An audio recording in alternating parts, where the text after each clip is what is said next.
Welcome to the Slop Farm. Enjoy the video. In this video, I will show you how to make an easy no-bake cheesecake.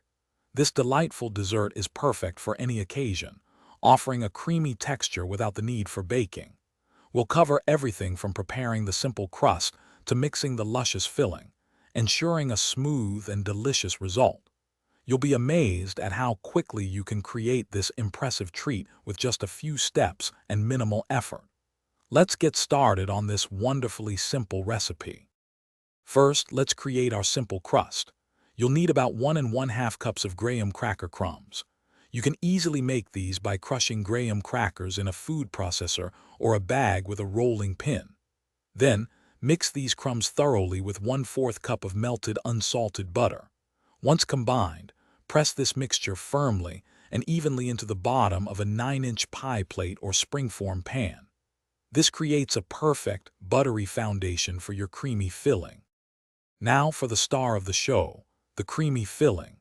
In a large bowl, beat 2 8-ounce blocks of softened cream cheese until it's wonderfully smooth and free of any lumps. Next, gradually add 1 cup of powdered sugar and 1 teaspoon of pure vanilla extract, mixing until just combined. Finally, gently fold in 1 1/2 cups of freshly whipped heavy cream. This step makes the filling incredibly light and airy, giving your cheesecake that perfect, melt-in-your-mouth consistency. Once your filling is ready, carefully pour it over the prepared graham cracker crust in your pan. Use a spatula to gently spread the filling evenly across the top, creating a smooth surface. Now comes the hardest part, waiting. Place your cheesecake in the refrigerator for a minimum of 4 hours, or ideally overnight, to allow it to set completely. This ensures a firm, sliceable dessert. When ready, slice and enjoy your perfectly chilled, easy no-bake cheesecake. Thanks for watching. Consider subscribing if we helped you today.